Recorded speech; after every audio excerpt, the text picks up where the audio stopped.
Astra Abyssosque. We meet again, you two. Hi, Catherine! Do you have any commissions for us today? Commissions, huh? Let me think. Oh, how about this? Please attend the Academia's Academic Symposium this afternoon and recite a love poem on stage. Wait, say what now? And if possible, please also use your camera to capture the reaction of the audience upon finishing the poem. Huh? What kind of commission is that? I see. It appears that you're not interested in this commission. In that case, please go to Port Ormos and convince the Eremites there to spend some time volunteering at the local orphanage. Hey, that's not any better. I'm sure the mercenaries will have some interesting reactions as well. Paimon's gotta ask, just who exactly has been submitting these commissions to the Adventurers Guild? Oh, the commissioner? Well, actually, I just wanted to see the two of you in action. Was it so obvious? I was hoping you would actually take one of those commissions. That kind of chance to observe humans doesn't come by often. Ah, so it's Nahida.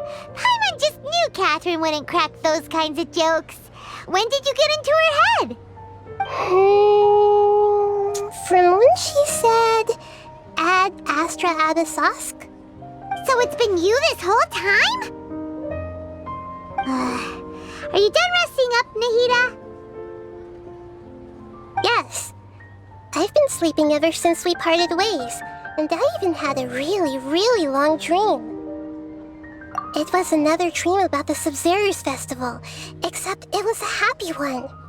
In my dream, I was sitting in the middle of a flower terrace, and everyone in Sumeru City was holding hands as they danced in circles around me. They danced round and round, and everyone looked really happy.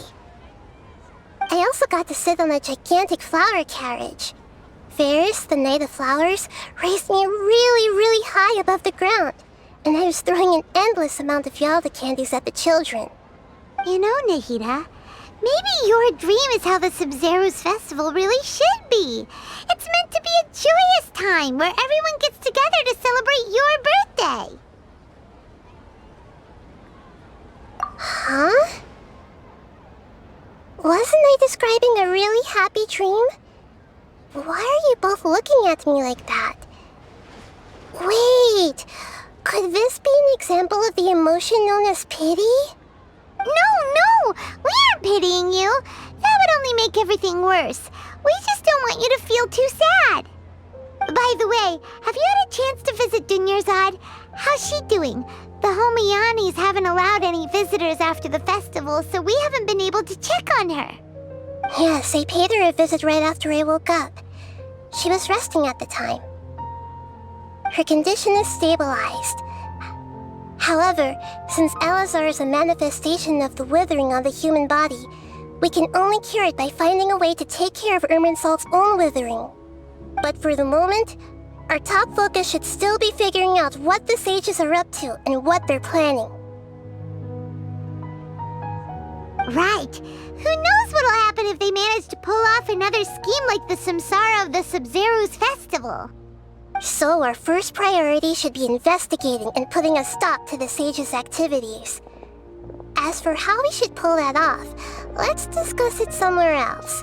There are too many adventurers around here. Oh, good point. Sorry, adventurers. We're gonna be borrowing Catherine for a little while.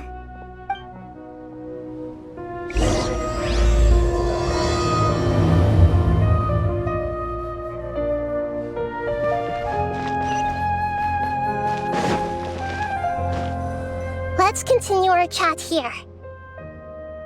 Okay, so do you have any ideas on how we can investigate the sages, Nahida? Actually, I've already done a little bit of work on that. But for now, I want to hear your thoughts.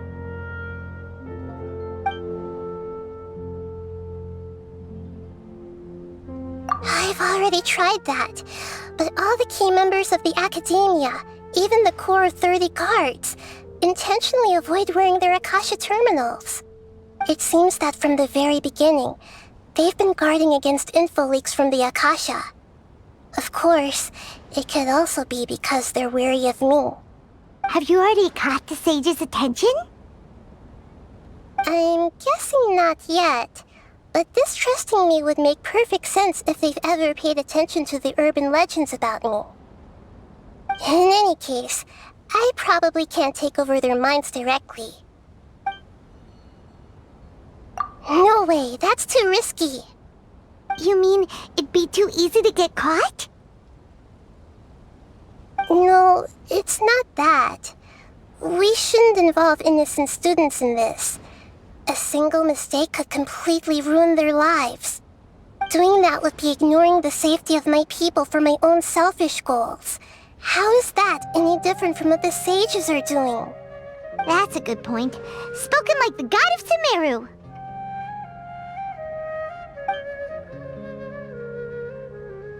We're in the dark as of now. Since we still don't know anything about their goals, any rash move could tip them off and lead to terrible consequences. After all, every person in Sumeru City is one of their hostages.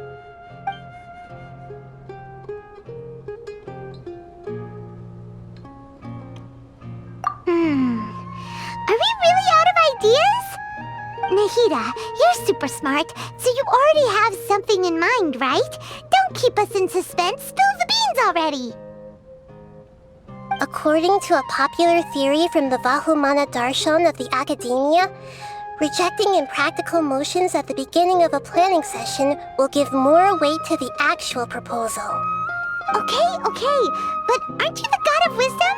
You don't have to use that kind of gimmick to make us take your ideas seriously. Well, I've been thinking that if I can't directly possess the leaders, and if I can't get ordinary people involved, then I should find someone who's already involved, but hasn't decided to side with the sages. You're saying we should recruit a spy? That does sound like it could work. Oh, before coming back, we met someone named Alhaitham. He seems like he acts alone, and he likes doing stuff behind the Academia's back.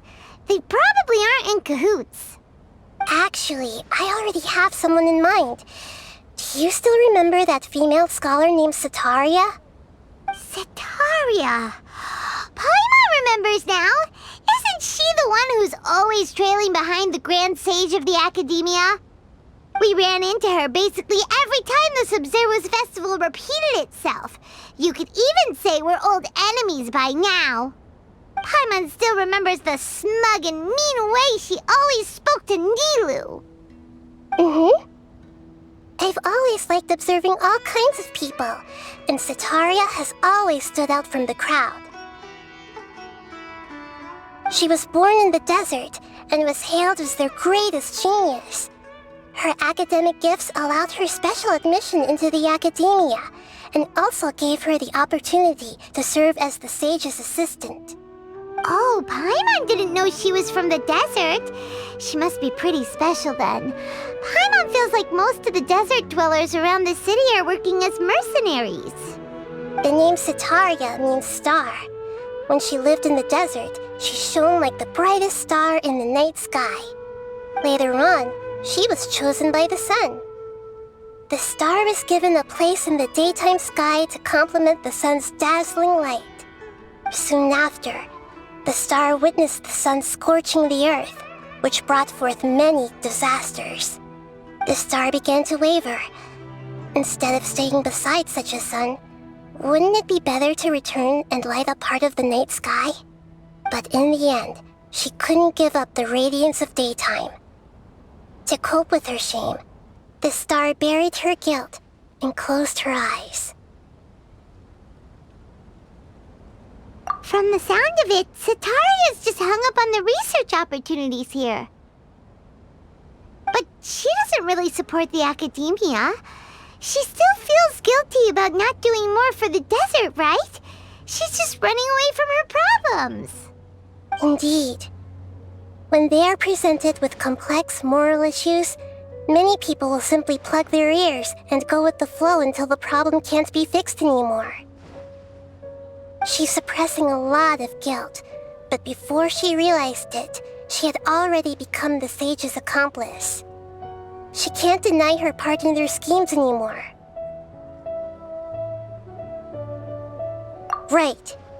We must somehow make her face her problems again. That way, not only can we get useful intel from her, but she can also use it as an opportunity to redeem herself. From my past observations, Setaria will take a day off from the academia every 10 days to do some shopping in the city. Tomorrow afternoon just happens to be a shopping day for her. That'll be our chance.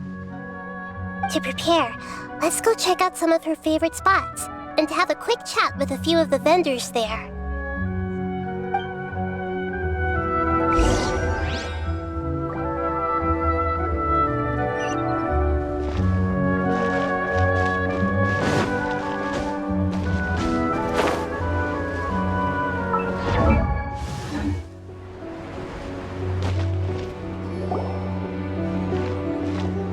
This should be Setaria's favorite fortune-telling spot.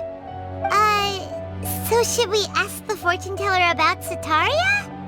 No, I already have enough information on Setaria. The most important thing now is for you to pay attention to the vendor's talking style and key characteristics. Talking style and key characteristics? My poor lost lambs. Have you become troubled over your fates? The divine voice of wisdom often echoes between mine ears. If thou be blessed today by the gods, I may be able to show you the way. Huh? Really? Nahida, you've been whispering things to her? Shh. My friend here has some doubts regarding his future. Can we get a fortune reading for him? Of course, of course. In that case...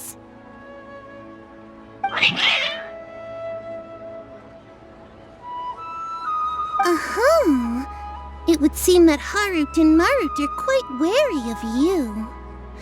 Perhaps, at some time in the past, you have somehow offended the gods. Only mocking the god of Animo, questioning the lord of Geo's financial savviness, and brawling with the god of Electro. Do those count? Oh, nothing. Go on, pick an aspect for her to divine. Health prospects, no problem at all.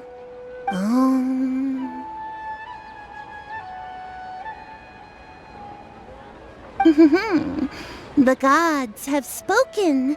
The truth shall be revealed. Your life shall continue on for many tens of thousands of years. Impossible.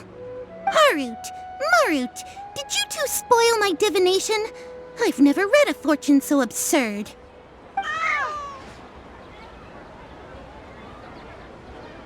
Actually, Paimon thinks this is probably the most accurate fortune-telling you've ever done. I admit that the orientation of today's celestial matrix is, suboptimal. As such, there will be no charge. Is that so? Well, that can't be helped.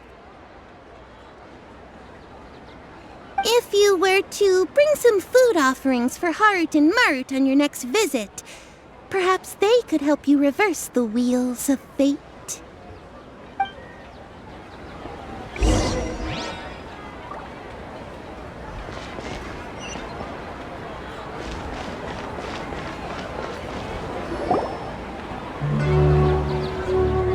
Is this another one of Setaria's favorite stalls? Yep, it belongs to a king. His father helped Setaria a lot when she first moved to Samari City, so she still comes by whenever she has time. When I start talking with him, listen carefully to the details of our conversation. Ah, dear customers. Would you like to look at some pottery? We caught wind of your great craftsmanship, so we specifically came to take a look. Oh, I recognize you. Aren't you Miss Catherine from the Adventurers Guild? Sounds like I'm in for some big business. Speaking of, where did you learn this trade? I suppose you could say it all started with my dad. He's a mason by trade, but I picked up an interest in clay while apprenticing for him. After that, I began making pottery by myself in secret, and I simply changed trades when my works turned out well. Although it's a pity that I'm no longer making much use of the knowledge provided to me by the Akasha. That's nice. You're making a living doing something you love. So is your father still working as a mason? Oh no, not anymore. A few years back, he fell from a roof and broke his leg. Since he had already saved enough mora over all these years, he's just enjoying the retired life in Port Ormos nowadays. I see. We wish him peace and happiness in his retirement. I'll have someone in charge of logistics at the guild come by another day for some goods. We'll leave you to it. Take care now. No problem. Rest easy, all our goods are sure to meet your every need.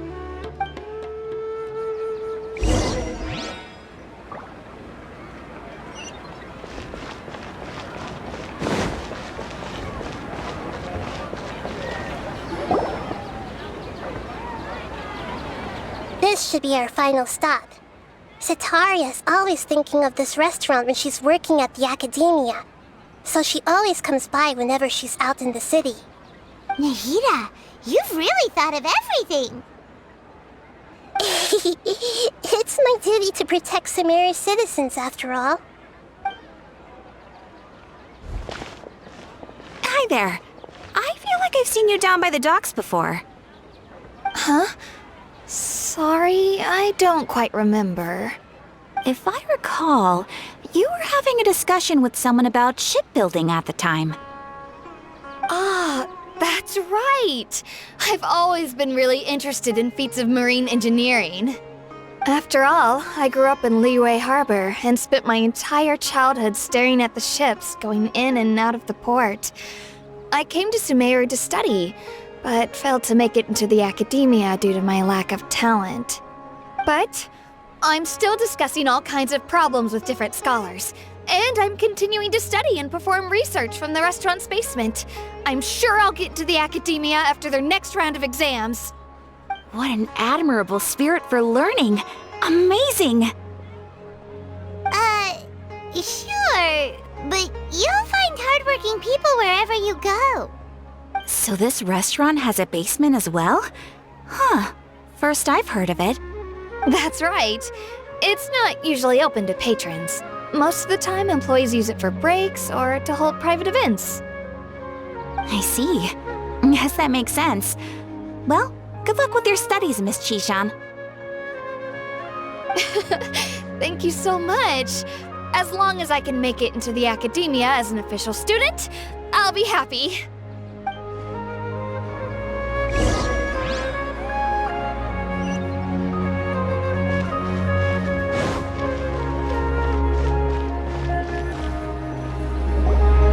So, was that everybody?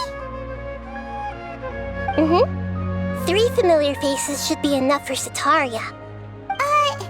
What's the point of all the information we've collected? Nahida, you still haven't told us how you're planning to make Sitaria face her problems. Sitaria is already used to avoiding her problems, so we must find a way to break through her usual sensibilities. I remember you mentioned that the Eremites in Port Ormos are all making a fuss about the upcoming resurrection of King Deshret. Although it's all just a boatload of nonsense, the fate of her homeland may turn out to be Sitaria's soft spot. Oh, Paimon gets it now! You want to take advantage of the guilt Sitaria feels about her homeland. Although she knows she should return home to help the people of the desert, all she's done is conspire with the sages. So, how do we set that up? Well, King Deshret is long gone, And Sitaria is also too smart to fall for any simple tricks. If we simply engaged her under the guise of King Deshret's believers, she would definitely be wary of us, and we may not get anywhere. But if we were to borrow some of her close acquaintances to talk with her, her reaction would probably be very different. So, you mean you're going to possess those people we just talked to? Yep. Possess them through the Akasha. Imply they've already converted to the faith of King Deshret, and then convey our made-up will of King Deshret. As long as everything goes smoothly, we'll get through to Sitaria for sure. She'll never guess that we had anything to do with it. Ah, so that's how you're going to use all the info we collected on these people. It's so that you won't slip up and break form. Possessing them will only work if you can manage to pass off as them. Exactly. So, best of luck with impersonating them. Huh? Best of luck? But we don't know how to possess anyone. That's no problem at all. I'll just share all their senses with you once I've possessed them. As long as you're also wearing an Akasha terminal, the effect will basically be as if you've possessed them yourself. Huh. That is pretty convenient. But why does he have to do this? Can't you do it yourself? Although I've been observing humans for a while, I've never been good at imitating them. You're not wrong. It's always been painfully obvious whenever you try to pass as Catherine.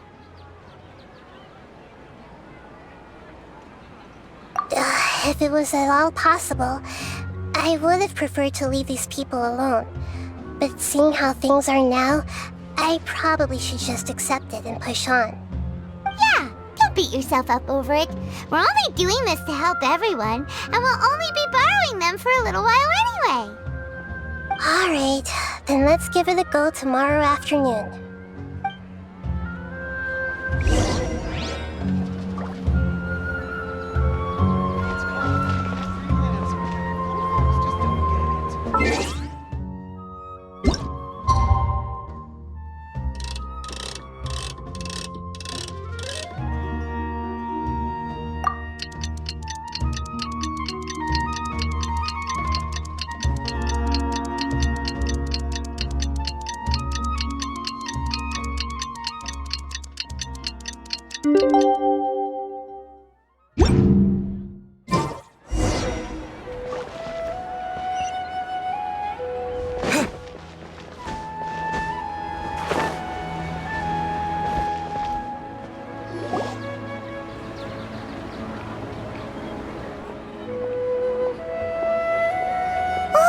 Here she comes! Satari's here! Let's quietly follow her. Once she starts talking to her acquaintances, we'll find a safe spot to begin possessing them. As for how we'll sway her to our side, I'll leave that to you. I trust you'll know what to say. Paimon's starting to feel kinda nervous. Okay, let's go. Looks like they've already started talking. Let's find a hiding spot and get started.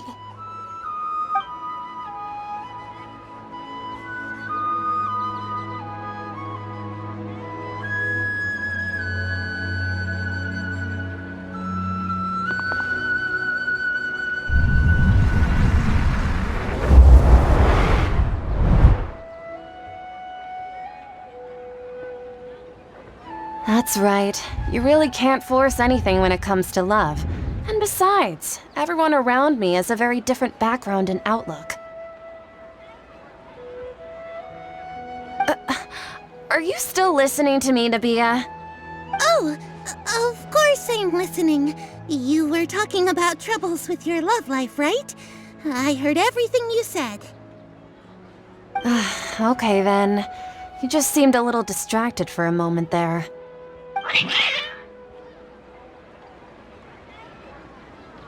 Strange. Your cats seem pretty worked up. Is something wrong? I always thought they were quiet, happy kitties. Oh, what are their names again? Are you sure? Those aren't ringing a bell for some reason. Well, Actually, they have many names. Which names I use depends on my mood. Huh, I see. I imagine that must be hard for the kitties, too. So, which fortune do you want me to read for you today? You must have come for another echo of the divine voice of wisdom. I'd like to get another reading on my love prospects, but to be perfectly honest with you, I feel like I've been a real mess recently. A mess? Well, could you do a reading on how long it'll take me to finish my current project at work? I really just want to get it over with. I hear you. No problem at all. The gods will reveal the truth.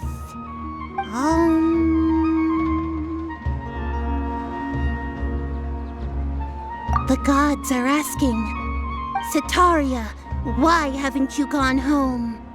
Why haven't I gone home? Do the gods really know everything I've been thinking about? Setaria, why don't you just go home? It's a demand now instead of a question. The gods seem to be truly upset. I'm sorry. I know I failed the gods. Please pass on my most sincere apologies and ask for their divine forgiveness. And if I may ask, Nabia, is there a specific god who's speaking to you right now?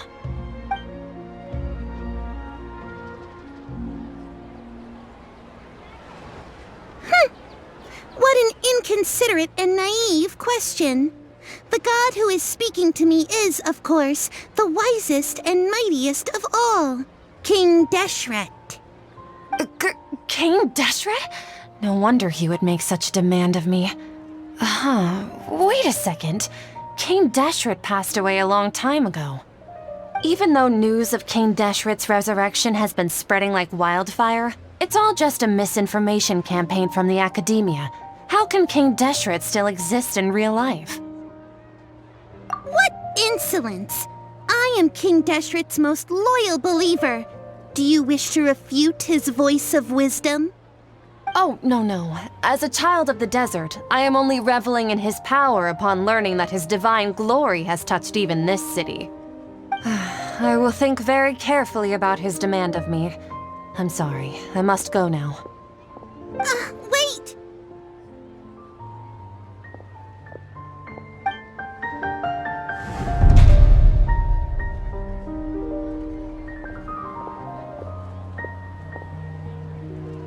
Whoa! She just ran off in a hurry. She looked pretty upset, too. Well done. Setaria didn't seem to suspect anything amiss. To have something she's been trying desperately to avoid show up out of nowhere and berate her, that must have shaken her to the core. Aw, Nahida, it seems like you understand human emotions really well after all. All I know are some abstract Harabatot theories. And in any case, my time with you has shown a lot of them to be utterly useless. I'm still trying to make sense of everything. Anyway, enough of that. Let's hurry and catch up to Setaria. He's out of Keem's now, right on cue. Let's get ready to possess him right away!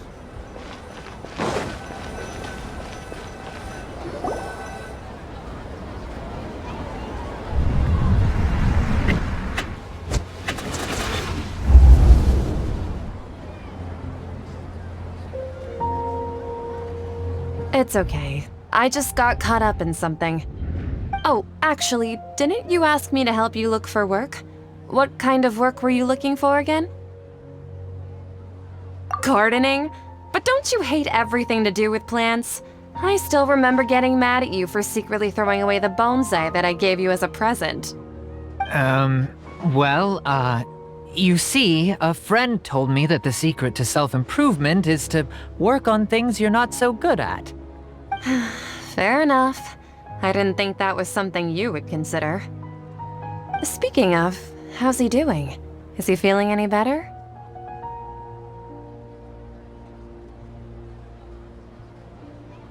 Oh, that's good to hear. I've been thinking a lot about him. If I could get some more time off, I'd love to pay him a visit. Actually, while we're talking about him, is he still living in Port Ormos? Yeah, he's been retired there for a while. If you could find the time, please write him a letter. Let him know that recently, faith in King Deshret has taken root in Port Ormos and has begun to spread across Sumeru.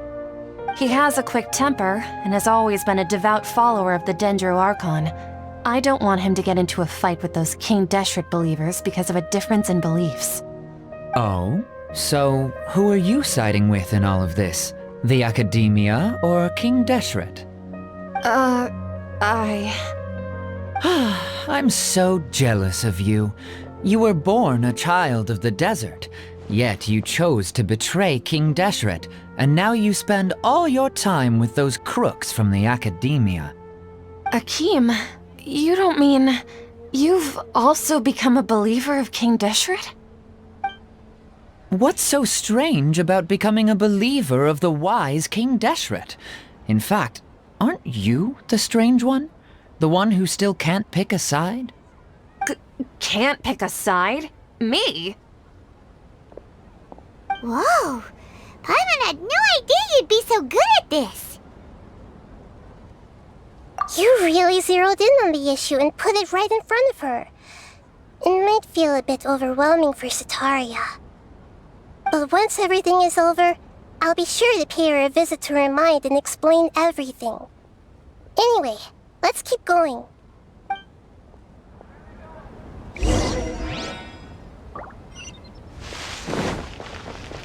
Come on! Setaria's already started talking.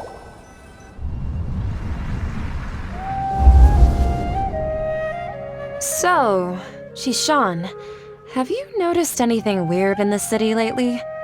Like, as if someone was trying to preach to you about something?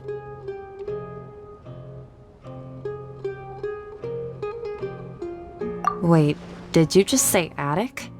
I thought this place didn't have an attic. Also, don't you usually study in the basement? Well, the restaurant recently added an attic. I've been studying there because it has better lighting. Oh, right.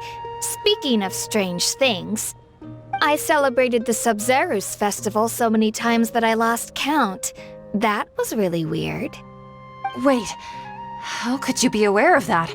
That should be impossible. Nothing in the report indicated anything like that.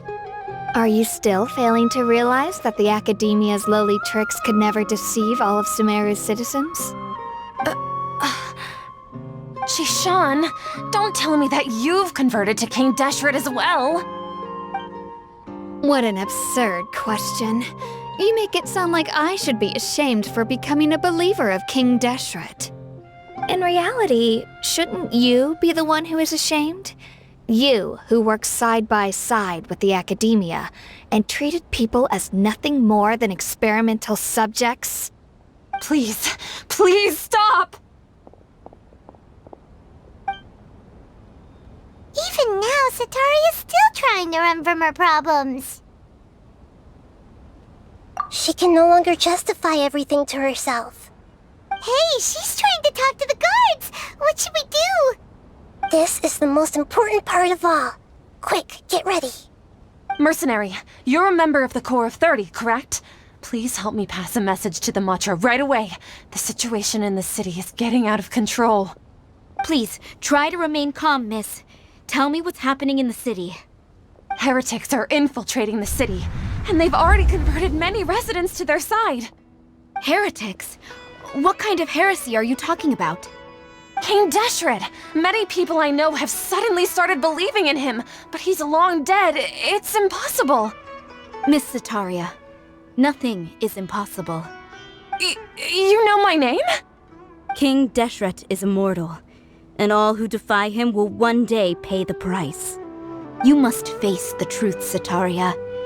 You tread a treacherous path, and the longer you ignore it, the tighter the Academia's grasp on you will become, and the deeper you will be ensnared.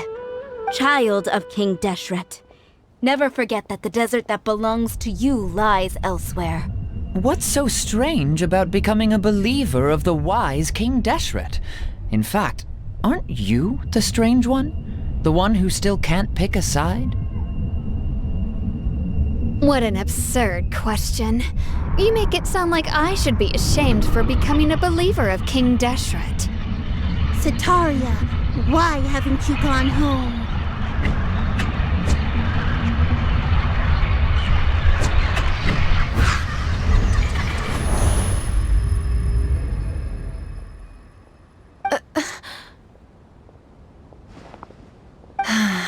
It seems that no matter where I run, I only keep finding more believers of King Deshret.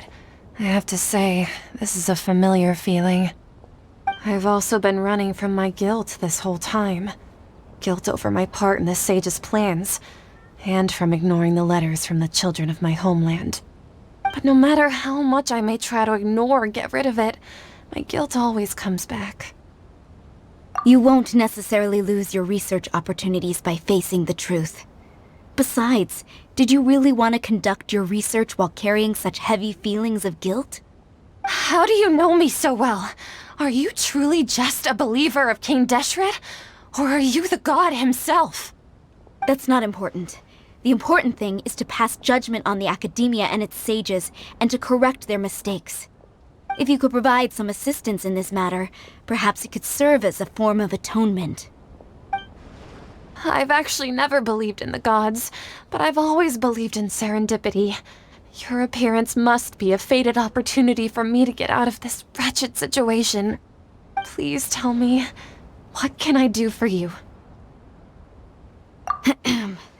How much do you know about the sage's current activities? I was just one of the designers for the massed dream harvest scheme, which is what happened around the Sub-Zeru's festival. But I know very little about the full scope of the overall project. I'd assume that only staff with the highest clearance would have access to those confidential documents. I've just been working to meet the Grand Sage's specified requirements. However, there's something that's been really bothering me. I heard that a scholar who was previously expelled has returned to the city, and even the sages are still quite wary of him. To fight against the academia, we will need to figure out the nature and the purpose of their work. Is there a way for us to get access to the confidential documents you mentioned? It should be possible if we're willing to take some risks. After all, I'm an assistant to the Grand Sage, and I've been working on many tasks outside of the project. One thing, though, I won't be able to transfer the documents to you through the Akasha once I get my hands on them. The sages have always closely monitored all activities within the Akasha. Let me see. Let's use the most primitive method. Send someone to pick up the documents tomorrow evening at the Academia entrance. The academia entrance. Wouldn't that be too conspicuous? Don't worry about that. I assure you, this won't be a trap. I'm only suggesting this location because it'll draw more scrutiny for me to leave the Academia again. It'll be safest for me to distract the guards long enough to hand you the documents. All right, I trust you. So, if I were to successfully complete this task, would it mean I've atoned for my wrongdoings? That'll depend on the judgment of the Dendro Archon. The Dendro Archon. That's right. Her people are the ones we have endangered. As the god of wisdom, she's also the one responsible for judging and guiding the scholars. Maybe it's time for me to find a god to believe in. Just as Nahida predicted, we've managed to bring Sataria to our side! The Traveler's execution was ingenious. He's the one who deserves all the praise. Well, now that we've made plans to meet again tomorrow evening, all we can do is pray for Sataria's mission to go off without a hitch. Pray? But if we're going to pray to the gods, aren't we just praying to you? God of wisdom and guardian of the scholars? No. The truth is the true guardian of scholars. I've always believed that. Anyway, let's meet again tomorrow evening at the Adventurers Guild.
Catherine, right? That's right. I suppose I'm the other Catherine in your mind. Shh! We're on a secret mission tonight, so we need to protect Catherine's identity. Yep, Paimon's right. We cannot fully rule out the chance that the meetup tonight is just a trap. If something were to happen, my existence may be the only trump card we'll be able to play. After all, the academia should still be unable to confirm the existence of my consciousness in the outside world. Yep, exactly, just what Paimon was thinking. Anyway, enough about that. Let's just make sure to be on our guard.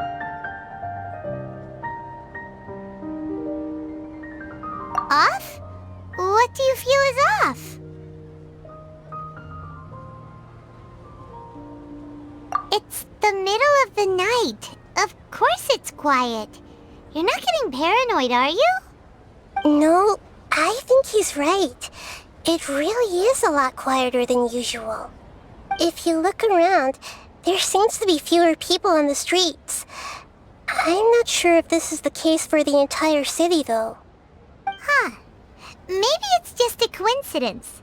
Maybe Sataria figured out a way to not only distract the guards, but also to get everyone to go to sleep early, just so we can exchange the documents in peace. I also can't quite figure out why things feel a little off. But now that we're here, let's go ahead and meet her as we planned. Well, regardless, as long as you're here with us, Paimon feels a little safer.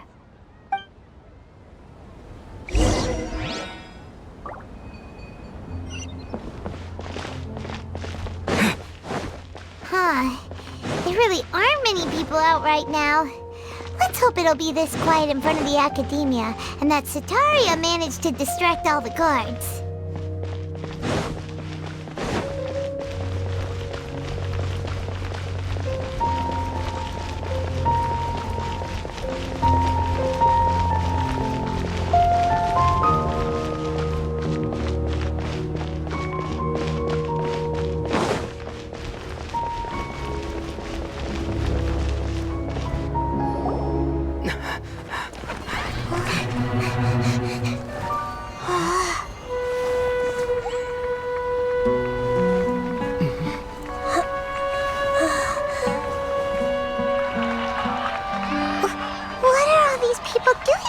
This hour of the night. Ah, the triumphant hero returns at last. And to a rather spectacular welcome, even if I do say so myself. You're the outcast, expelled from the academia. Indeed I am. Although these days they tend to call me the Doctor.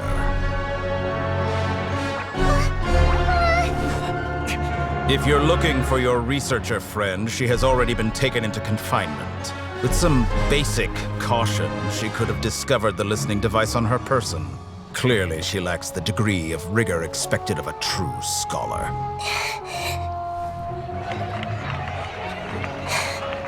The people of Sumeru City! What have you done to them?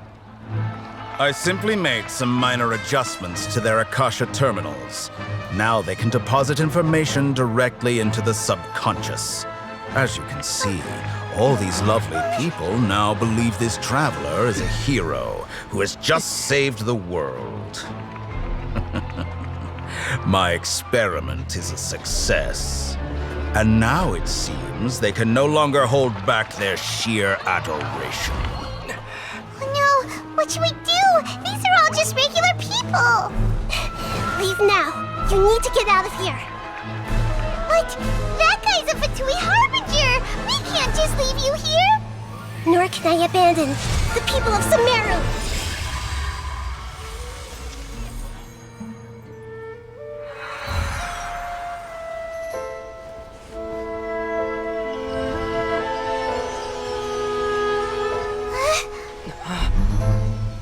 Don't worry. We'll meet again outside of the city.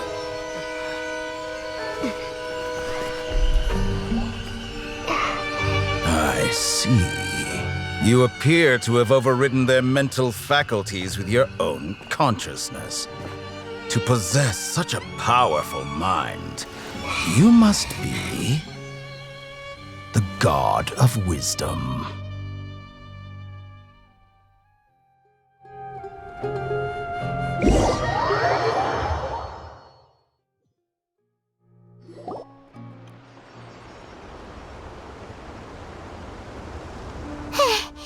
This should be far enough. Whew. Paimon needs to catch her breath first. Is Nahida going to be okay? We only made it out because of her. Paimon wasn't counting on running into a new Harbinger here, let alone such a high-ranking one. That guy was number 2. So scary. He called himself the Doctor. Remember, Tainari told us about him. Sataria did say that someone who once got expelled from the academia came back recently. And that even the sages are wary of him. Yep, sounds like she must have been talking about the Doctor. Yeah, now that the Doctor's in the picture, we're no longer just dealing with the academia. They're in cahoots with the Fatui. But what are the Fatui after this time? Another Gnosis?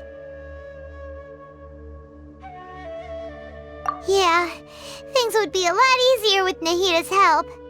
Nahida said we'll meet again outside of the city. But we can't just keep waiting around, right? You mean... Oh, right! Wasn't he invited by the sages to work on some project when we were staying with him in the Avidia Forest? That has to be the same project. Even though he turned it down at the time, he might still know something. There's no time to lose. Let's go to Gandharvaville.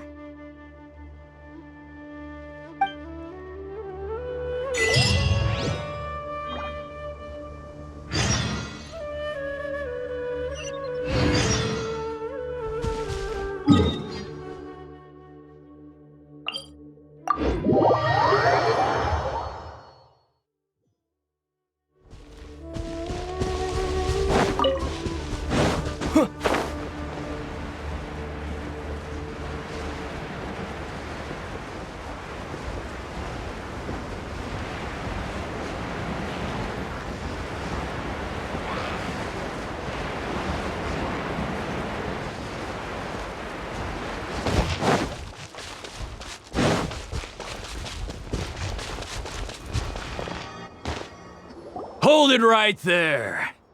A blonde-haired traveler and a floating fairy. We've got you, all right. Take a look around. You've fallen right into our trap. Are you mercenaries from the Corps of 30? Did you come here to arrest us? Corps of 30?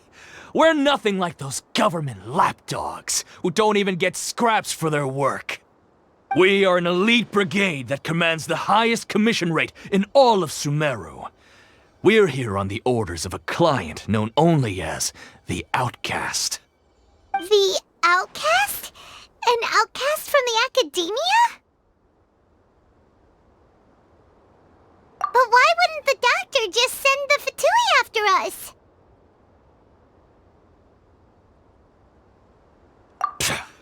Still wasting time on idle chit-chat. We'll shut you up soon enough. Get them! You're up, Traveler! Scatter! Stand with me! Lightning strike! Power that ended Archon! You can run, but you can't hide.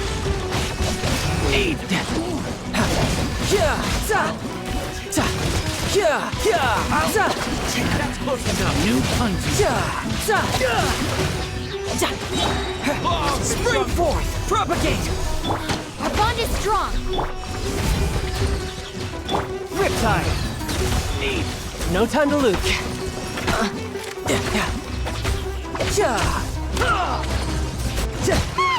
It isn't over yet! Here comes reinforcements!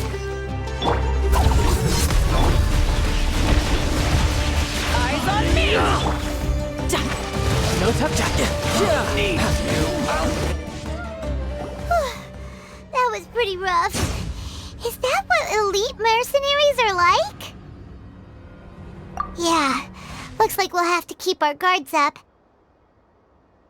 But this doctor guy seems like a pretty tough opponent. He knew exactly where to set up an ambush. Did he predict that we would try to find Tighnari? Going up against smart people is tough. Anyway, let's keep going.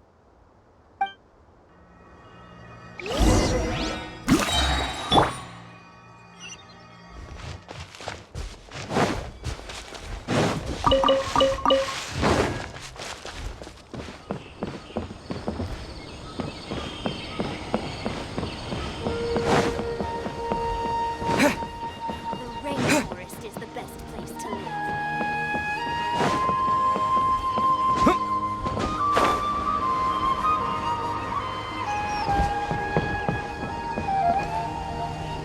Oh, it's the Traveler and Paimon. What are you two doing back here? Kale, it's nice to see you again. Are you doing all right? To be honest, I'm not doing too well. My Elazar has been progressing at a faster rate lately. I'm finding it harder to complete more intricate tasks. As a result, Master Tighnari is taking me off the patrol schedule. He will only allow me to stay here and coordinate other people's tasks. Oh, Kale. Speaking of Tighnari, did he go off on patrol? We're here to talk to him. Oh, Master Tighnari? He just left the Avidia Forest a little while ago. He was headed to Party's DI. Huh? He left? But isn't Tighnari always saying that he never wants to leave the Avidia Forest? He even turned down the Sage's invitation. I thought it was weird too. Master Tighnari always prioritizes his work as a forest watcher above everything.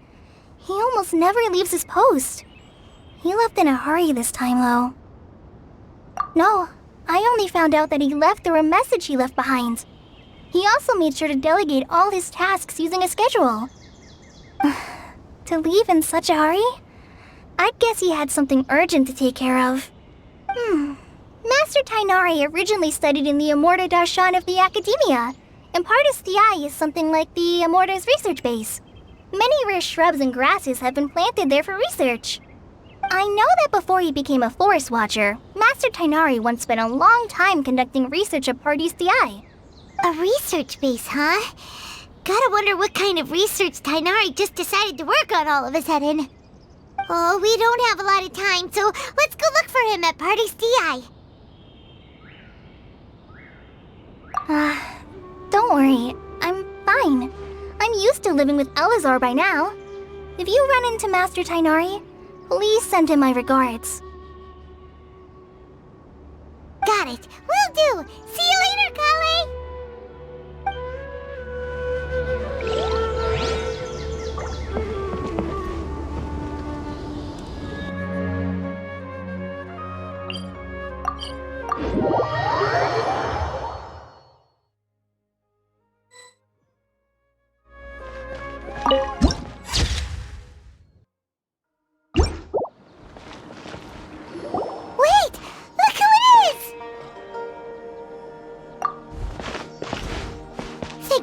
You're okay. We were so worried about you.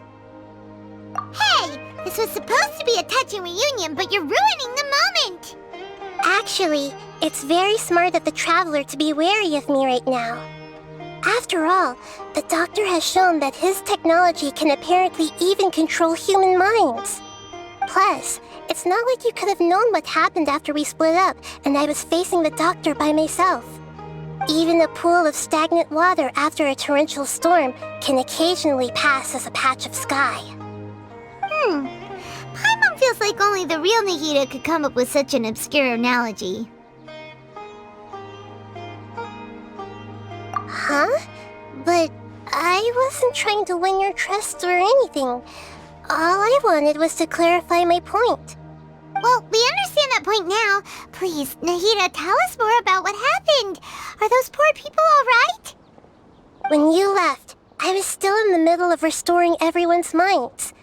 Thankfully, when the doctor mentioned depositing information into the subconscious, he didn't mean engraving information into their minds. Instead, he did something closer to creating hallucinations. That was still within my power to fix. Luckily, I managed to finish my restorations and mind jump away from him just as he was about to capture me. Whew. What a relief.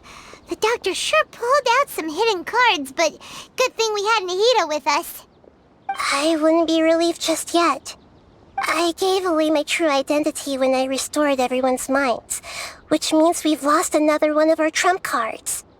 Also, the doctor is already an expert at modifying Akasha terminals. Maybe it's only a matter of time until he captures my consciousness inside the Akasha. Would that mean you'd no longer be able to jump between minds? Then how do we stop him? He's still at the academia, so it's possible he already started messing with the Akasha. Ugh, it feels like he's toying with us. What a nasty piece of work. Plus, the doctor's combat ability alone is apparently enough to make him worthy of being number 2 of the Fatui. We shouldn't give up hope just yet. Let's try to find another way to attack this problem. Actually, Nahida, how did you know we were trying to get to Party's DI? Have you been waiting for us? Yes, I have. I can see the traveler's elemental energy, so I deduced your destination by looking at the direction you were moving in. You didn't come here for sightseeing, right? Did you find any leads? We're looking for a scholar we know. His name is Tainari, and the sages once tried to reach out to him. Why don't you come inside with us and see what we can find? Okay, let's just hope we won't get him into trouble.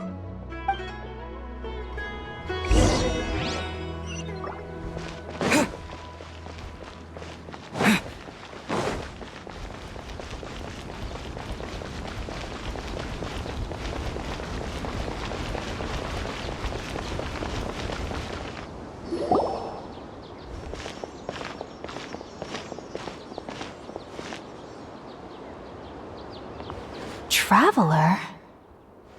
It is you! It's Hypatia! Ah, what a pleasant surprise! It's so nice to see the two of you again. Who's this? She's a scholar we met in the Avidia Forest. When we last saw each other, she was still training in the... what's it called? Satyavada life? Oh, I see. That's right, we're old friends. You've come at just the right time. Ever since I've come here, hardly anyone has even talked to me. Hypatia, you're way too excited about this. Actually, for you to leave the Avidia Forest means... you're not in training anymore? Wait, no. Did you already finish your training and reach Pariporna life? What do you think? My consciousness has already managed to make contact with the divine. You did it? Congratulations! It's so exhilarating to share this sublime joy with others at long last. When my consciousness made contact with the gods, what a supreme and unparalleled experience that was. That sounds incredible! Oh, all right. Actually, please wait. I haven't forgotten my promise to you. Remember? I promised to help you understand what you saw from Irminsul once I gained deeper insights. My current self has not only gained true insight, but I can even help you establish a direct connection to the consciousness of the divine. You can do that? I've never heard of anything like that, but if you want to give it a try, I'll do my best to protect your consciousness during the process. Hold on. I brought some spirit borneal with me. This is still a crucial part of the ceremony. We're using that incense again? All right now. Hold my hand. I'll help you establish a pathway to connect your consciousness. Okay. Ready?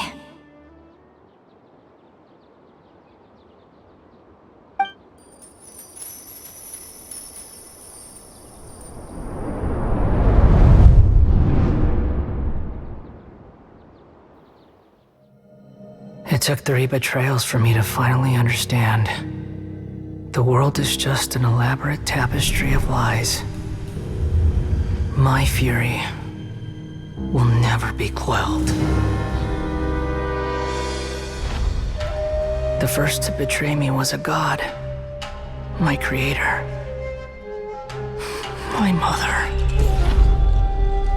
Valuing strength above all, she saw no worth in me and I was discarded. The second was a human. My family. My friend. Consumed by fear, he saw me as an abomination. The third was one exactly like me. A hope for the future. A fledgling barely out of the nest. Powerless before his mortality, he broke his promise to me. Humans, they can't be trusted. And the gods fill me with pure loathing. So I said good riddance. I denounced the world and laugh in its face. My chest will never again be defiled by worldly filth. I will scrub away every last trace of human emotion. Then it will be empty, a blank slate, and ready to receive a supreme gnosis, brimming with pure divinity.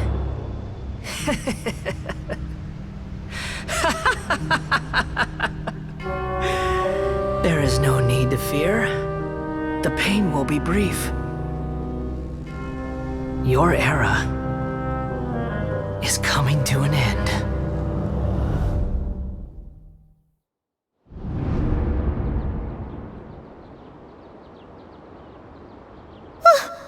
What was that?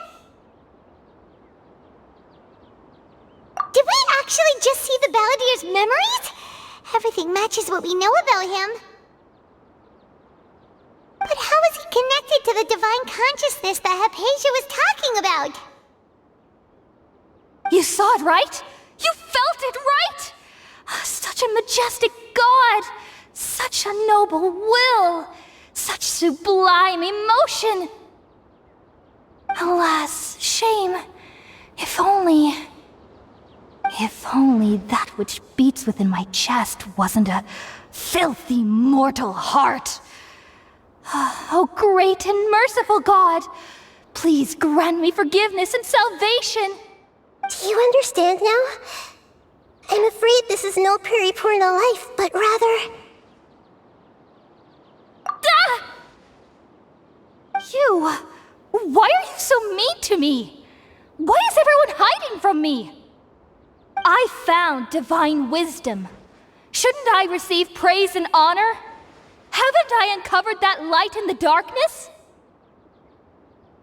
Hypatia? That's how I always thought everything should be. Wait. Have I already lost my mind?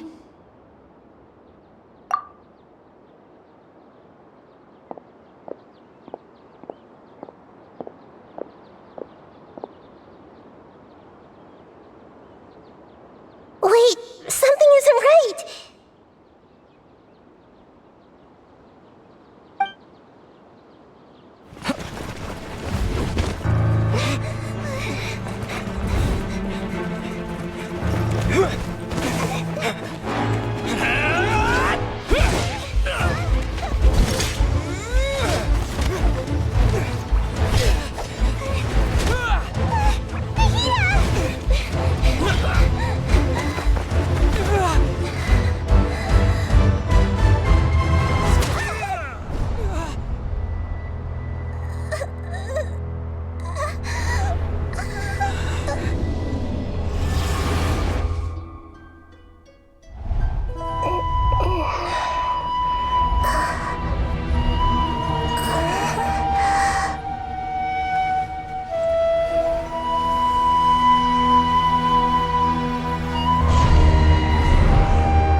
Are you okay, Nahida?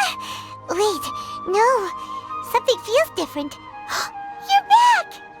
Oh, the Traveler's back? Nahida was controlling your body for a while. It seemed like she jumped over to you as an emergency measure right before the Catherine puppet was destroyed. After that, Tainari heard the commotion and came over. He helped us defeat the mercenaries and then he ran with us all the way here. What? You swapped places? You mean your consciousness also went into Nahida's body? Wait, then where is Nahida's consciousness? Where is she now? I never imagined that an individual's consciousness could be transferred around like this. Had I not seen it with my own eyes, I would have never believed it. I don't think this can be achieved with current human technology. Also, while we were running, the consciousness in your body told me to pass on a message. She said, "The doctor has found a way to trap my consciousness, so I can't journey with you anymore. But even in a moonless night, a shower of starlight can still drown out illusions and lies." Oh no! Nahida's trapped in the sanctuary of Surathana for good this time! Was that message all she left for us? It's pretty vague. Oh, that makes sense! Since the doctor captured her, she won't be able to say anything without him knowing. She's being extra careful. Even in a moonless night, a shower of starlight can still drown out illusions and lies. Huh. Paimon knows the moon illusions and lies are from that alchemical divination at the Sub-Zeru's festival. Didn't Nahida use a starlight analogy before? It had something to do with Sataria. Oh, that makes a lot of sense. Huh. Do you think Nahida was telling us to go find help in the desert? But she isn't with us anymore.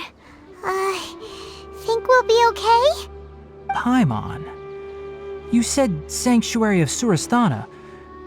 Does this mean that this Nahida you're talking about, the consciousness who is occupying the Traveler's body, is the Dendro Archon? Your guess is correct, but the situation's a bit complicated, so it's really hard for us to explain right now. That's all right. A scholar's curiosity doesn't need to be appeased right away. As for the complicated nature of the situation, safe to say I have witnessed that for myself. I've spent some time with you, and it looks like the Dendro Archon's also on your side, so I trust you. Thank you, Tainari. Oh, actually, we came here to ask you a question. What do you know about the project that the sages have been working on? Ah, that. While I was indeed invited to join that project, the sages were always secretive about its scope and goals, so I eventually declined. All I know is that that project has something to do with the restoration of Irminsul. Huh? Did you see something when you were in Nahida's body? What? Do you have any evidence?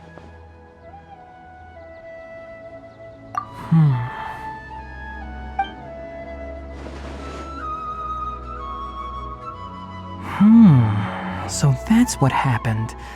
That explains why Hypatia's symptoms were different from those of the other scholars who went mad. It's because she made contact with the consciousness of a new god who is still in the process of being born. Tainari, did you leave the Avidia Forest because of Hypatia? I did. I noticed Hypatia's mental anomalies, but since her symptoms were rather atypical, I secretly took her to Pardes Dii and began searching for a way to return her to her normal self. If I didn't take action, Hypatia would have already been taken by the Matra to the desert, doomed to a life of exile at Aru village. Now that you mention it, I knew the Academia has never thought particularly highly of Lesser Lord Kusanali, but I still didn't expect them to do something as arrogant as creating a new god. Looks like I made the right decision by not accepting their invitation.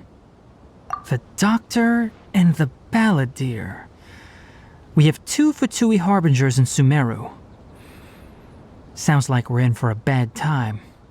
From your description, I don't think they've completed their project. There may still be room for us to intervene. But then, what is the connection between creating a new god and restoring Irminsul? Yeah, it feels like we're still nowhere close to figuring out the sage's goals. Right, we've pretty much gone over everything we need to know, so we should head out. How about you, Tighnari? What are you going to do? I'll stay here for now. I still want to try a few more things to help Hypatia. If you're planning to go into the desert, start by heading for Caravan Rabat. That'll be your fastest route. Come find me here if there's anything else I can do to help. May the spirit of wisdom go with you.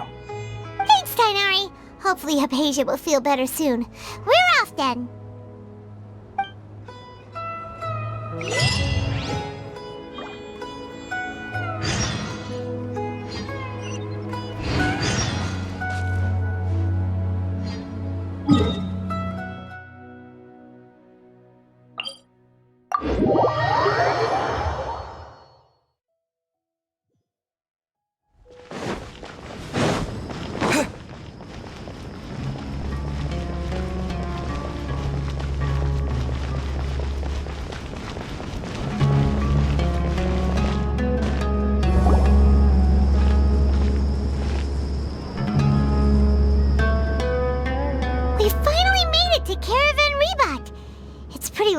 Here.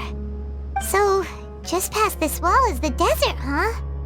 Oh, wow. Paimon remembers hearing people call this the Wall of Samiel. It's made to block sandstorms from the outside. Oh, if it's this tall, it's gotta be the divine work of Greater Lord Rukkhadevata, right?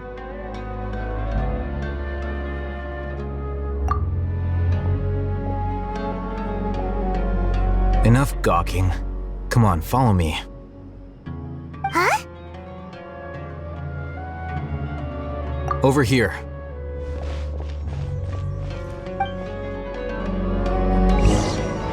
Oh, Ethan went that way! Let's hurry up and follow him. Wonder what he's up to. I should be able to get some cheaper spices this time.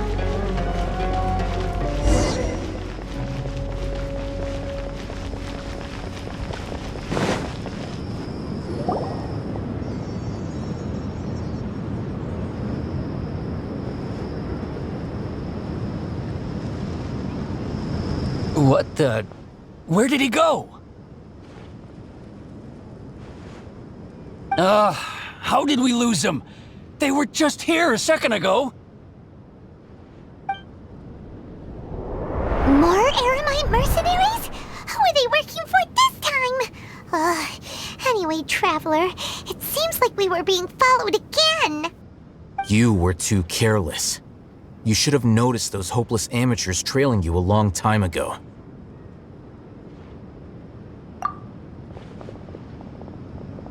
There's no need to thank me. I've never cared to keep track of personal favors. All I did was correct a mistake I happened to come across. It's a habit I developed at the academia. You really gave Paimon a scare, Alhaitham. We never thought we'd run into you here. Last time we met at Port Ormos, didn't you say you were going back to the academia? Wait, don't tell Paimon that you're here to take us back on their orders! Oh, so you've already landed yourselves on the academia's hit list. I can't say that I didn't expect it. However, had I wished to turn you over to the academia, don't you think you'd already be the Eremites' honored guests by now? Oh, right. You do have a point. I have no interest in running errands for that project. As a scholar, I've always belonged to the camp that promotes researcher autonomy. And these days, you're more fascinating than anything the sages can offer. Not quite. To tell you the truth, I'm still investigating the Divine Knowledge Capsule. Unfortunately, I've run into some difficulties. Everyone says the capsule originated in the desert and was eventually moved to Port Ormos. If I am to get to the bottom of this, I must understand how the capsule first came to be. Which brings me back to you and why you're so interesting. The leader of Ain al-Ahmar used the Divine Knowledge Capsule right in front of you, and upon seeing him, your expression became perplexed, and you were lost in thought for quite some time. To have that kind of reaction, I think you must have realized something. Are you interested at all in sharing what you've been hiding from me?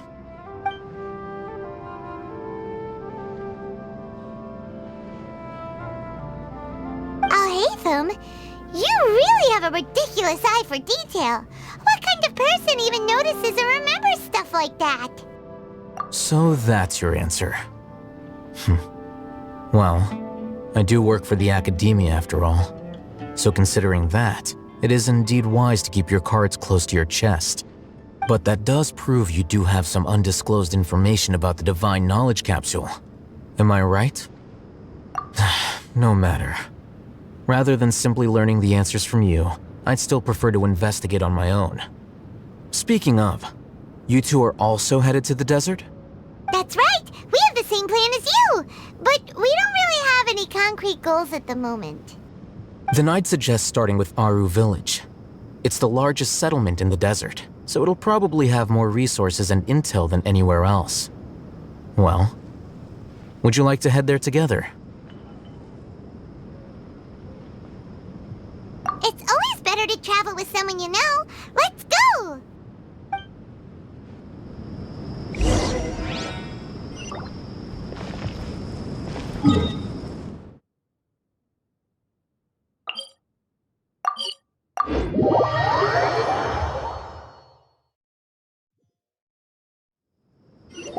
Before us lies Aru Village, the safe haven of the desert folk. Whoa, this landscape is really something else. What a cool place! Let's go check it out!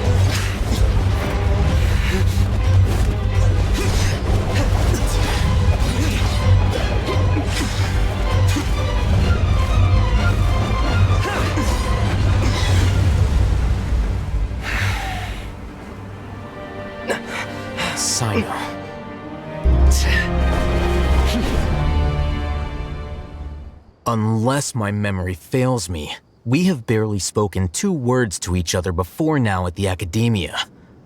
Would you care to enlighten me as to when and how I invited the General Mahamatra's wrath? Al-Haytham, do not think you can escape my judgment just because you managed to escape my attack. Judgment? So that's how you'd characterize your actions here, is it? Or would elimination perhaps be a more accurate description? Had I used my full strength, not even this traveler would have been able to stop me. Though styled like an assassination, I sought only to ensure that my target would be unable to flee or resist. Standard practice for the Matra, as well you know. Seemed to me more like your own personal touch. Who is that, Al-Haytham? Did you call him General Mahamatra? Yes.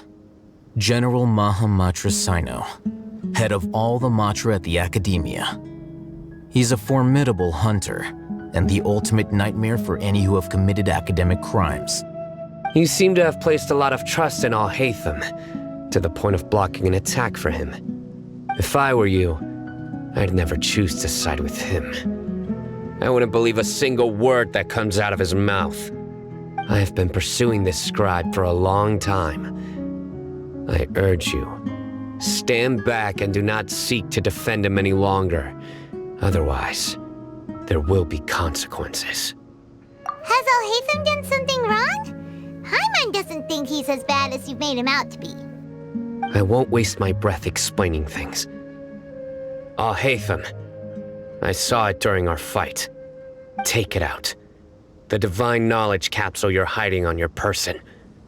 Unless you want me to retrieve it for myself. Very perceptive of you.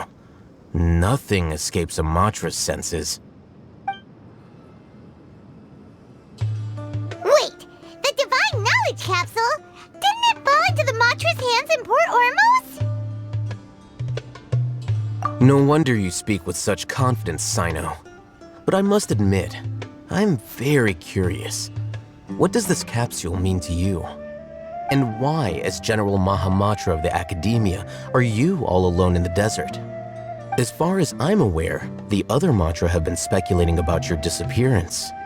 Have you been given a mission that's, let's say, morally dubious?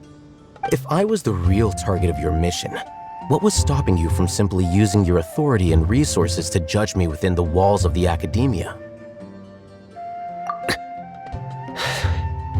I should have known you'd be difficult to deal with. You two! Ugh! What should we do, Traveler?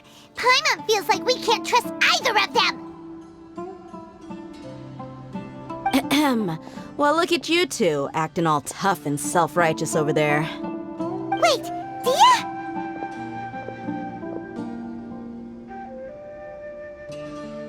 Great! Finally, someone that we can trust! You gotta help us out here, otherwise these two are gonna start fighting again! Yeah, sure looks that way. Two giants from the Academia duking it out once and for all. Not something you get to see every day, that's for sure. Listen, I know you academic types love to fill up your big brains with self-righteous morality and lord your empty rules and virtues over each other. But how dare you bring your petty disputes into the safe haven of Aru Village? It seems like someone's gonna have to beat some sense into your thick skulls until you finally learn to respect these grounds.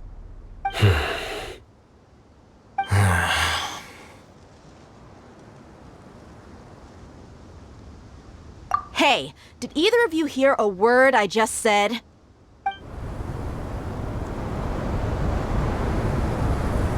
Whoa, what's going on? The wind's so strong! Is this a sandstorm? Paimon's gonna get blown away! Another sandstorm? What's up with these recently? Hey! All of you, over here, quickly! We have to take cover! Someone's calling for us! Oh, this wind is too strong!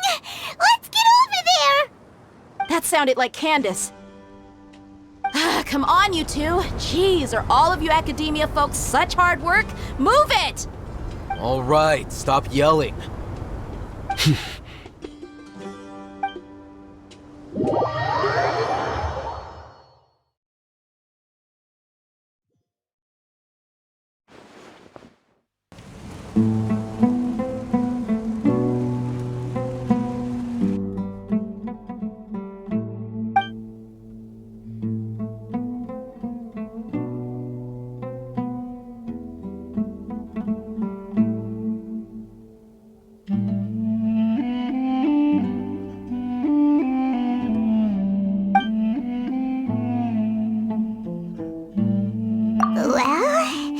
This is pretty awkward. Hey, wanna play sardines with three people who wanna tear each other limb from limb?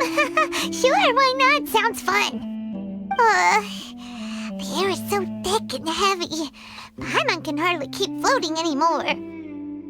My sincere apologies, everyone. This is the home of our village chief.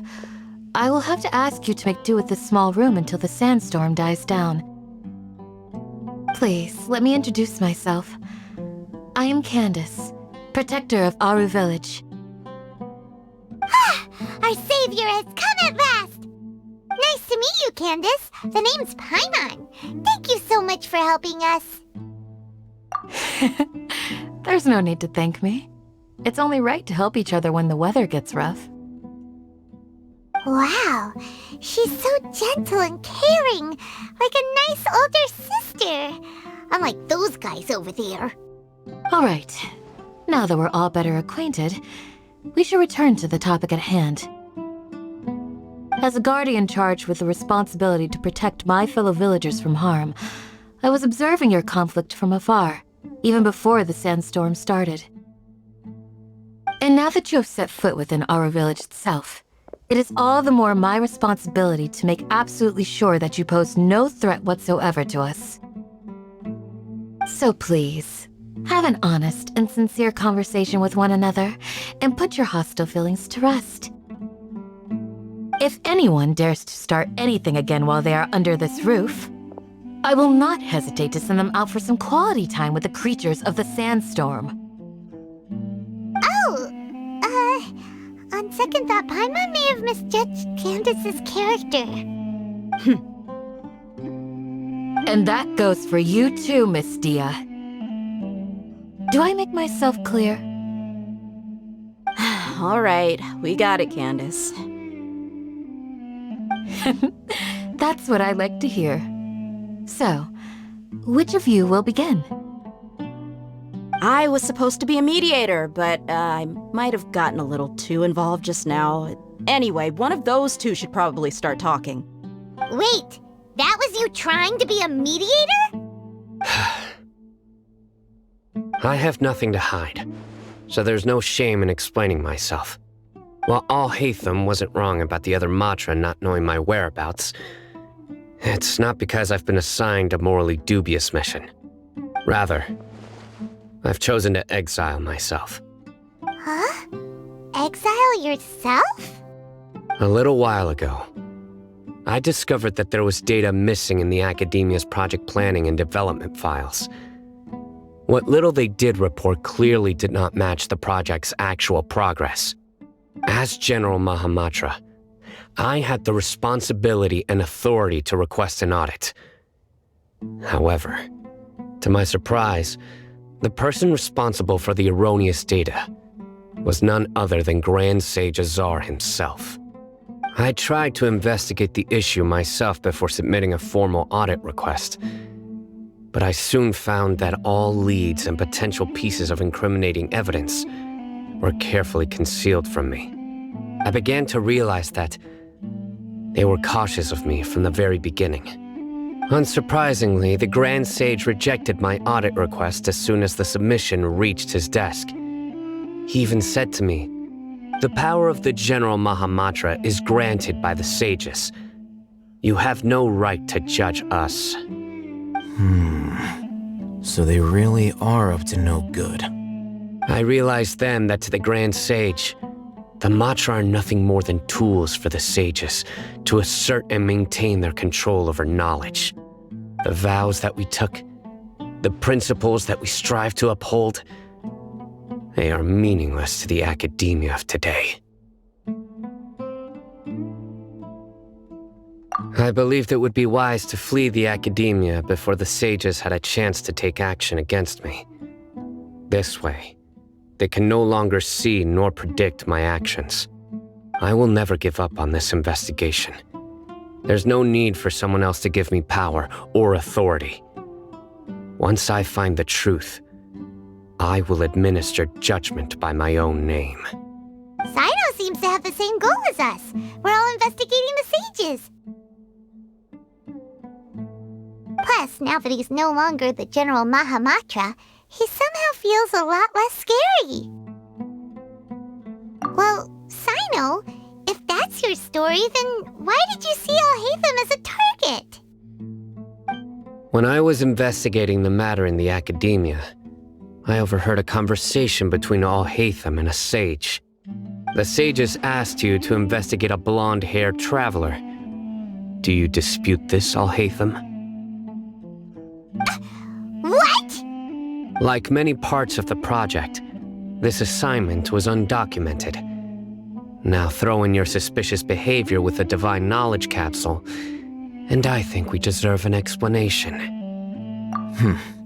Yes. I was indeed tasked with investigating the Traveler. Alhaitham! After all, the promised reward was so great that hardly any scholar could have refused. The sage told me, once you've completed this assignment, I can give you a glimpse of divine knowledge. A most enticing offer. Unfortunately, those academics don't know me at all. Their words contained one key piece of information, namely that divine knowledge indeed exists, That gave me all I needed to know. From my perspective, the sages are far from trustworthy. Think about it. Isn't it a little strange they're so willing to share divine knowledge with anyone, even as a reward? So, I began my own investigation following the lead of the divine knowledge capsule. In the end, I realized my wisdom in committing to this rather than collaborating with the sages. Had I been less guarded, I probably would have ended up like that Ain al-Ahmar mercenary, incapable of remaining sane for long enough to hold a conversation. You mean that the sages originally planned to dispose of you, using one of those capsules that drive people insane? I'd already given up on the assignment by then. I only told the Academia I was waiting in Port Ormos for you to appear so they wouldn't suspect anything.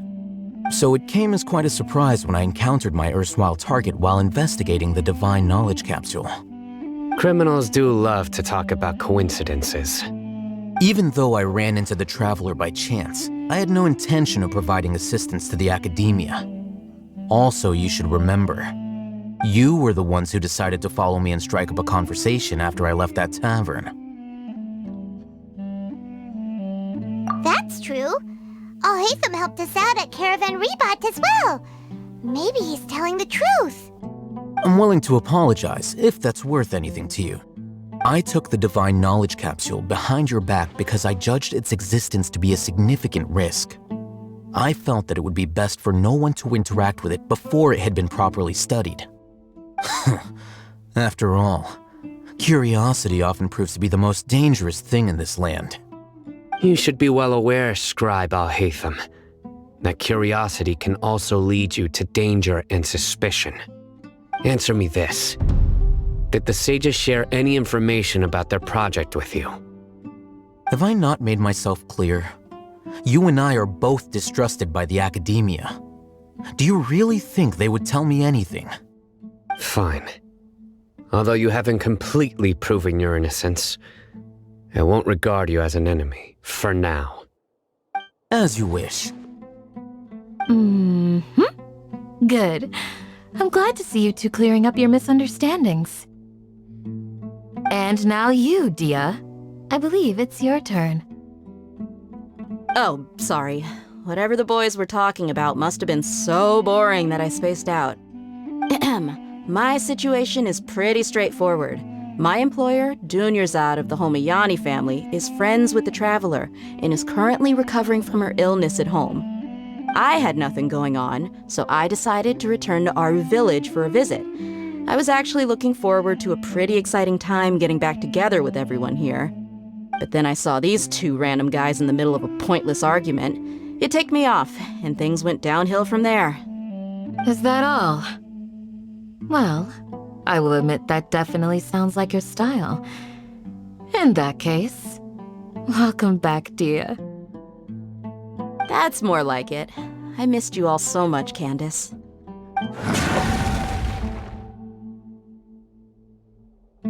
Whoa! What was that sound? No need to worry. Now that you're no longer at each other's throats, please make yourselves at home. I'll take a quick trip outside to clear out some of those creatures in the sandstorm. Creatures? In the sandstorm? Are you sure you don't want some backup? Fighting in a sandstorm is not for the faint-hearted. Anyone without extensive training in these conditions is at a disadvantage. You needn't worry. Yeah, just leave him to Candace. Don't worry, she's as tough as they come.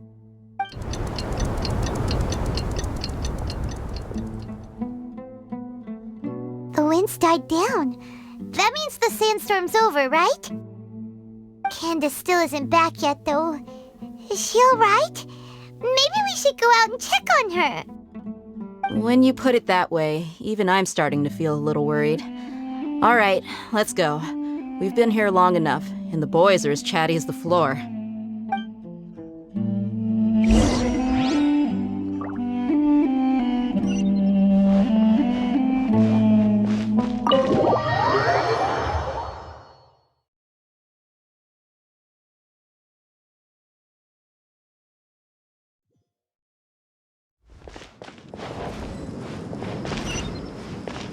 Ooh,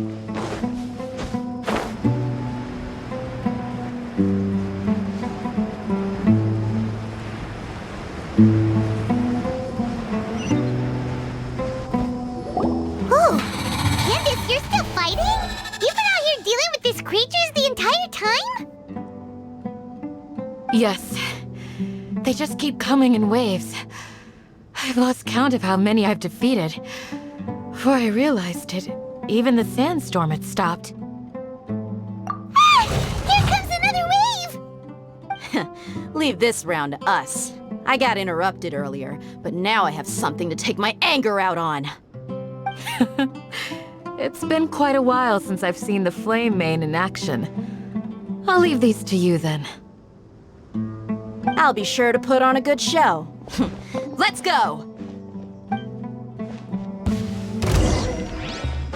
Propagate! Spring forth! Dissipate! Lightning, purify!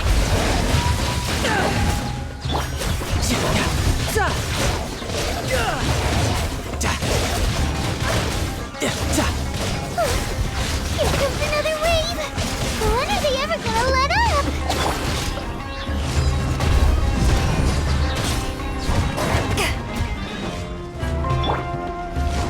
Scatter! Stand with me!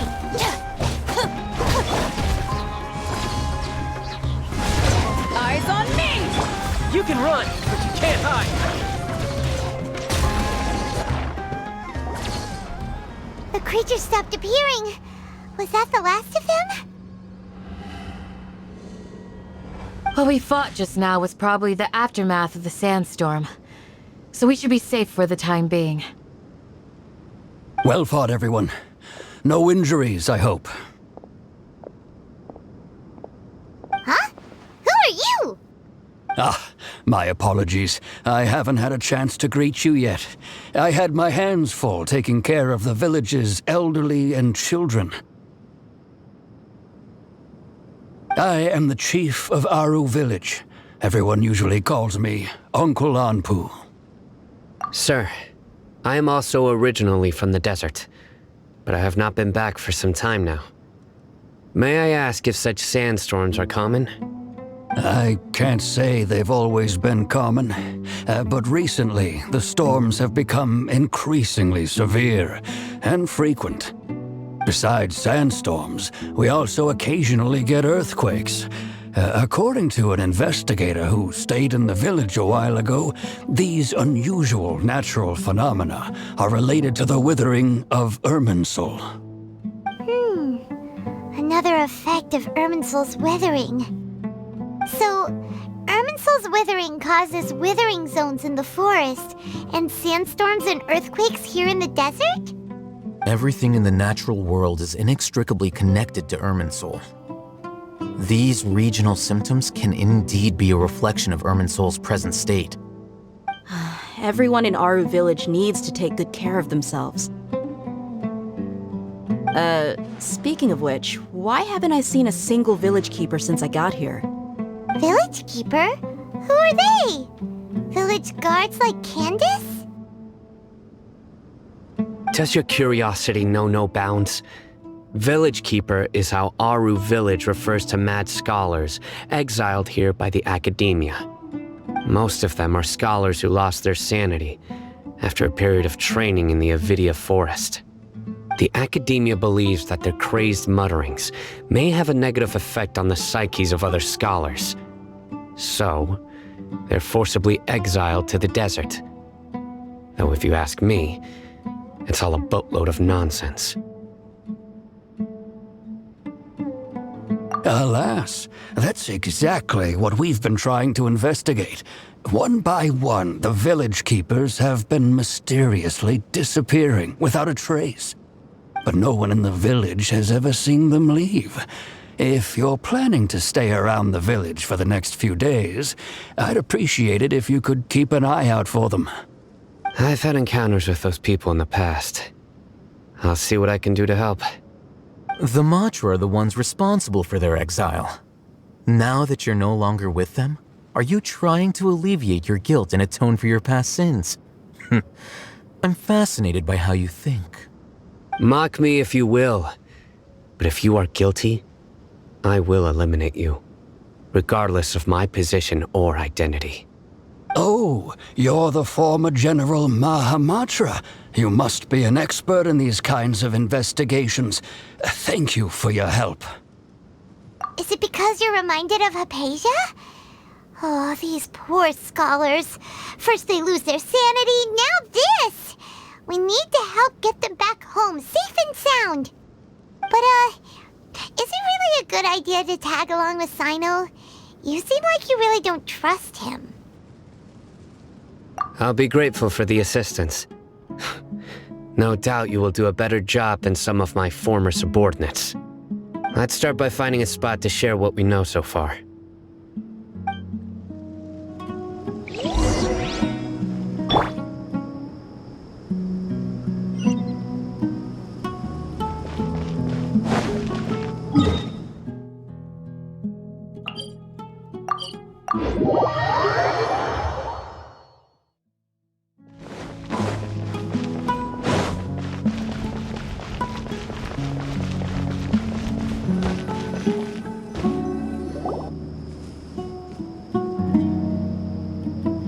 Although I've sent myself into exile, I'm still doing essentially the same things as before. Do you still have any questions for me before we start our investigation? One of my former subordinates told me that this title has its origins in a strange incident. The Academia has long exiled mad scholars to Aru Village. A mysterious phenomenon exists here. When mad scholars first arrive, they are as incoherent and deranged as before. But after spending some time here, they invariably begin to calm down. Initially, the people of Aru Village greatly resented having to take in the mad scholars. But a strange incident one night changed that. Aru Village was struck by the strongest earthquake in living memory. Seeing buildings on the verge of collapse all around him, the then chief of the village was preparing to take everyone to safety. Suddenly, he noticed a mad scholar crouching in a corner, caressing the ground with his hands. A soft, green light radiated from him, like a divine glow against the backdrop of night. Despite the powerful tremors that ripped through the ground that night, all the houses remained upright, almost as if they had grown roots reaching deep into the ground. In the end, not a single building collapsed, and no one was hurt. After that, the people of Aru Village treated the mad scholars with greater kindness, and began to refer to them as the village keepers. The soft green light? A mad scholar protecting Aru Village? What do you make of it, Traveler? Paimon thinks so too. Actually, Sino, do you know if any of the mad scholars continued to wear their Akasha terminals at Aru Village? In theory, they would continue wearing them so the Academia could still monitor their activities. With that said, the main Akasha system would no longer have any interaction with them. Oh, no wonder! Everything makes sense then! Add in the fact that they calmed down, it was probably Nahida who calmed them. If you are able to draw a conclusion from this one story alone, then it appears you possess much more information than I do. So, what do you make of the story? Really? Lesser Lord Kusanali. What? You don't believe us? Lesser Lord Kusanali was definitely using the Akasha to give her power to the mad scholars! No, it's not so much that I don't believe you. I'm just struck by your reasoning. Lesser Lord Kusanali, the current Dendro Archon, is she really active in Sumeru? The Academia has always placed far greater importance on the late Greater Lord Rukkhadevata. They've more or less ignored Lesser Lord Kusanali, and I've never had any reason to doubt their views. In addition, I've never heard any stories about Lesser Lord Kusanali and her deeds. To me, she might as well have been a god that never existed. No way! Nahida definitely exists! She's a... How should Paimon put it? She's a good Archon who's kind and wise, even if she says weird stuff sometimes. I've spent many years interrogating criminals, so I can easily tell when someone is lying. Good! Then you should know that we're telling the truth. That look in your eyes. I've never seen that from a liar. You two really must have met Lesser Lord Kusanali. How can this be? To think, our Archon has been amongst us this entire time. Alright, now it's our turn to put our skills to good use for this investigation. But easier said than done, especially since we don't have any leads. Maybe we can start by knocking on some doors. Excuse me, are you here to help me find my grandpa? Huh? Who are you? By the sounds of it, a resident of this village. My name is Isak. You'll help me find my grandpa, right? Is your grandpa a mad scholar? Hey, don't say that. Grandpa is just Grandpa. Why do you have to call him that? It's not like he's a bad person or anything. The person you're referring to is not a local, yet you are. Why do you call him Grandpa? Grandpa is just Grandpa. He's my family. I heard everything you said to the village chief. Please, you gotta take me with you. I want to find my grandpa. I swear I'll help. I won't be a nuisance. Ah, so you're the one who was eavesdropping on us around the village chief's house. I was planning to go out and take care of whoever it was, but I had a vague feeling that they didn't harbor any ill intent. Whoa. Hatham wasn't kidding about Matra having sharp senses. Sino, he's just a kid. All he wants is to find his grandpa. Let's find a way to help him. Sorry, I was only listening in because I wanted to know where Grandpa went. Honest. If you don't believe me, you can ask Miss Candace. All right. But first, let's confirm the facts with Candace.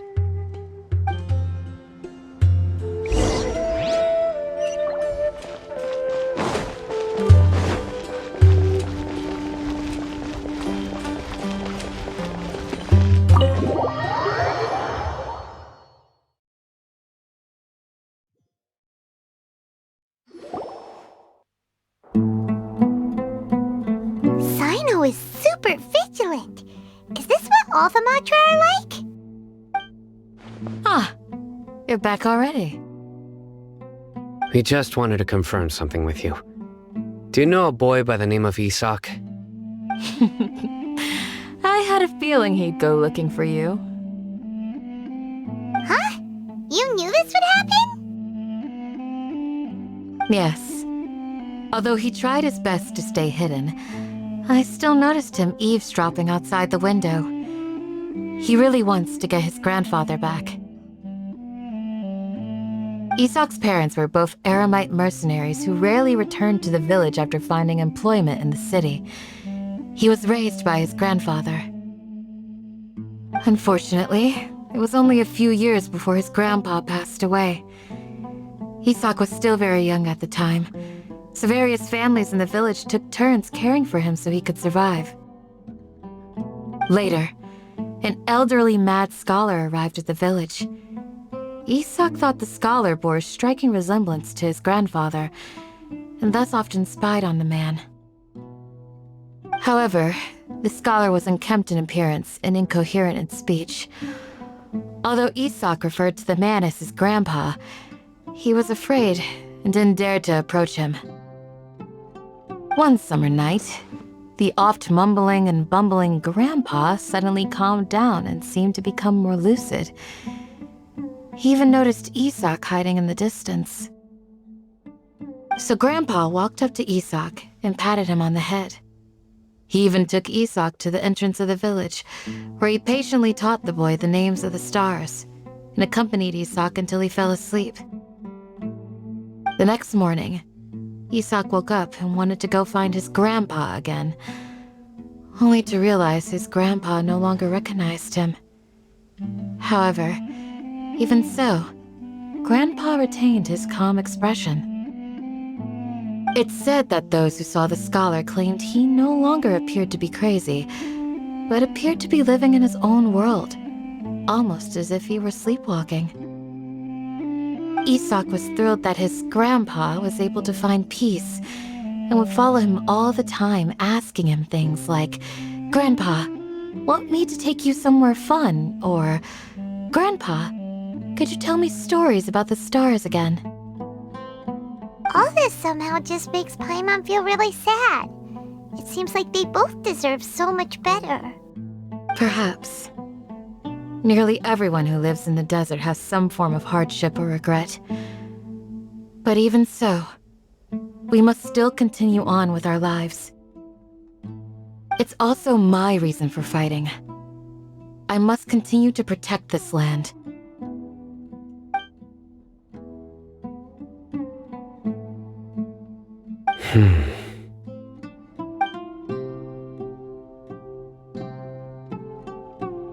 Maybe the people have always had a considerate god watching over them. Huh? What did you say, Sino? No, nothing. As long as Isak keeps his word and doesn't get in our way, we can take him along. Perhaps you are more compassionate than I gave you credit for. Please accept my thanks on Isak's behalf, Sino.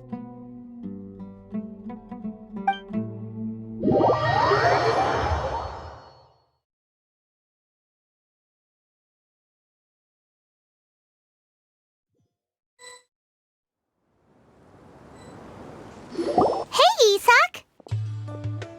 Oh, it's you guys! We've cleared everything up. Let's go find your grandpa. Really? Wow! Thank you so much! Yeah! All right. Let's ask the local residents some questions first.